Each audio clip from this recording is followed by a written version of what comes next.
cred că de cel mai multe ori crizele astea apar și când apar evenimente din exterior. Îi face pe cei doi să fie mai conștienți de existența crizei, că ceva se întâmplă.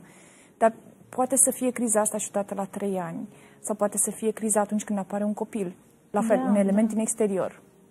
Sunt convinsă că în foarte multe cupluri, în momentul în care apare copilul, s-ar putea să apară și o criză. Pentru că, de fapt, criza asta, cum aș traduce-o, facem anumite lucruri cu anumite resurse și la un moment dat nu mai putem să mai facem lucrurile la fel. Avem nevoie de alte instrumente, avem nevoie de altceva ca să putem să trecem la următorul nivel. Și noi forțăm nota să facem lucrurile la fel.